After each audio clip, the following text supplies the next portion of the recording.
Assalamualaikum warahmatullahi wabarakatuh. Jadi di sini saya akan menjelaskan tentang materi alam semesta. Yang pertama, pengertian alam semesta. Apa sih alam semesta itu?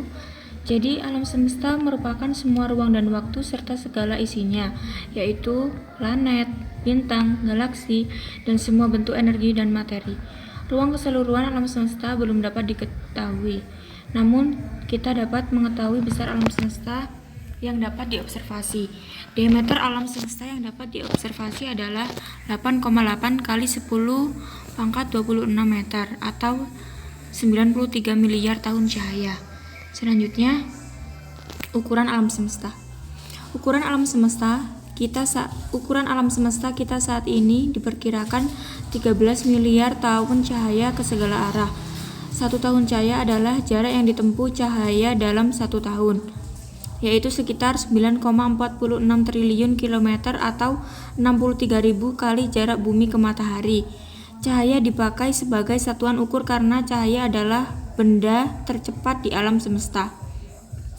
Ukuran ini tidak tetap karena alam semesta mengembang seiring waktu sehingga ukurannya terus bertambah di masa yang akan datang. Selanjutnya, umur alam semesta. Umur alam semesta kita juga diperkirakan 13 miliar tahun.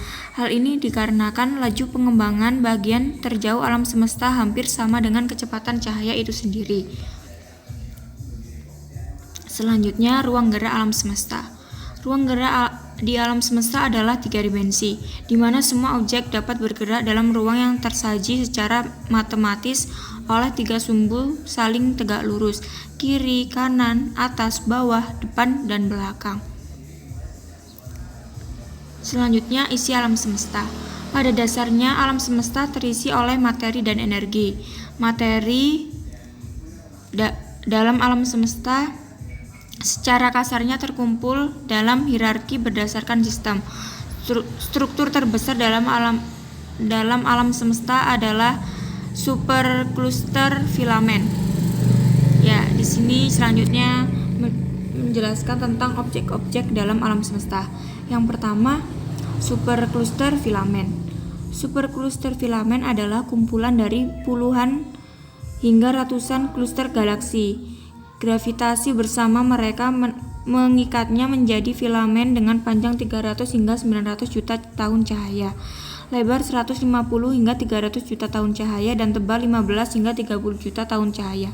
Di antara superkluster dengan superkluster lainnya terdapat ruang kosong raksasa dengan sedikit bila ada galaksi. Selanjutnya, kluster galaksi. Kluster galaksi adalah kumpulan dari puluhan hingga ribuan galaksi, semua terikat dalam gravitasi bersama. Kluster galaksi membentang dalam ukuran jutaan tahun cahaya. Kluster galaksi kita dinamakan grup lokal, terdiri dari 25 galaksi, membentang 3 juta tahun cahaya dengan 2 galaksi utama, Andromeda dan Bima Sakti. Selanjutnya, galaksi. Galaksi adalah sistem organisasi dari ribuan hingga ratusan ribu tahun cahaya, berdiri dari jutaan hingga triliunan bintang, saling bercampur dengan gas dan debu, semua terikat dalam gravitasi bersama. Ada sekitar 300 miliar galaksi di alam semesta. Ada 4 jenis galaksi berdasarkan bentuknya: spiral, elips, sferoid, dan tak beraturan. Kluster bintang. Kluster bintang adalah kumpulan bintang yang membentuk kata bintang tunggal, terdiri dari puluhan hingga jutaan bintang. Matahari kita tidak berada dalam kluster bintang. Dalam radius 10 tahun cahaya, matahari hanya punya sedikit tetangga. Hal ini karena matahari berada di dekat lengan spiral luar galaksi Bima Sakti. Globula. Globula adalah tempat kelahiran bintang. Jenisnya dicirikan oleh bentuknya. Globula kometer dicirikan oleh kepala debu dan ekor. Fitur ini menyebabkan globula kometer memiliki bentuk visual mirip komet, namun kenyataannya sangat jauh berbeda. Di kepala globula terdapat bintang-bintang sangat muda. Globula kometer yang terkenal adalah CG4. Selanjutnya, nebula. Sama dengan globula, hanya saja bentuk nebula tidak lebih beraturan dan tidak sepekat globula. Nebula emisi biasanya berisi hidrogen energi tinggi. Beberapa kluster bintang dapat berada di dalam nebula. Contoh nebula emisi adalah nebula hati dan jiwa. IC 1805 berjarak 6.000 tahun cahaya dan lebarnya 300 tahun cahaya di arah rasi Cassiopeia. Nebula seperti ini merupakan daerah pembentukan bintang. Selanjutnya, bekas supernova. Supernova adalah ledakan bintang pada saat bintang itu kehabisan bahan bakar nuklirnya. Hanya bintang dengan jangkauan massa tertentu yang mengalami supernova. Tahun 1006 Masehi, cahaya mencapai bumi dari supernova di rasi Lupus menciptakan bintang dadakan di langit yang tampak lebih terang dari Venus dan berlangsung selama 2 tahun. Tata bintang.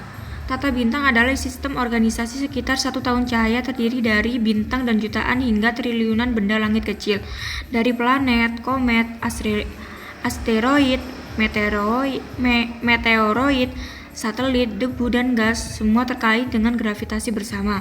Tata bintang kita sebut tata surya, terdiri dari 1 bintang yaitu matahari dan 8 planet, serta tak terhitung benda lainnya. Bintang. Bintang adalah benda langit satuan yang memancarkan cahaya sendiri. Matahari adalah salah satu bintang kuning biasa di alam semesta. Usianya 5 miliar tahun. Korona matahari berukuran 20 kali diameter matahari sendiri dan dapat disaksikan pada saat gerhana matahari total. Selanjutnya, planet. Planet adalah benda langit yang mengelilingi sebuah bintang dalam orbit tidak saling memotong dan hampir melingkar, serta tidak menghasilkan cahaya sendiri.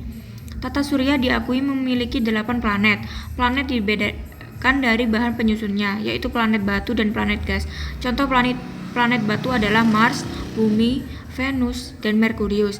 Contoh planet gas adalah Saturnus dan Neptunus. Semua planet gas memiliki cincin dan satelit. Selanjutnya, satelit. Satelit adalah benda yang sifatnya mirip planet namun mengelilingi planet. Contoh satelit adalah bulan, Anthe, dan Monte. Keduanya satelit Saturnus. Tumbukan meteor pada permukaan satelit planet gas dapat menghasilkan cincin dan busur yang mengelilingi planet. Asteroid. Asteroid adalah batuan besar yang melayang di angkasa. Asteroid merupakan bahan baku planet yang gagal menyatu sehingga tetap menjadi batuan yang tercerai-berai. Di tata surya, sumber asteroid terutama adalah sabuk asteroid di antara Mars dan Jupiter. Komet. Komet memiliki asal yang sama dengan asteroid, hanya saja bahan penyusunnya lebih ringan, sehingga pada saat berada di dekat matahari, bahan pembungkusnya akan menguap meninggalkan jalur seperti ekor panjang. Yang terakhir, meteoroid. Meteoroid adalah batu-batuan kecil yang terlontar dari tumbukan yang disebabkan objek lebih besar. Bila batuan ini memasuki atmosfer bumi, ia akan terbakar dan kita menyebutnya meteor. Bila batuan ini cukup keras dan besar, ia dapat sampai ke tanah dan kita menyebutnya meteorit. Terima kasih. Wassalamualaikum warahmatullahi wabarakatuh.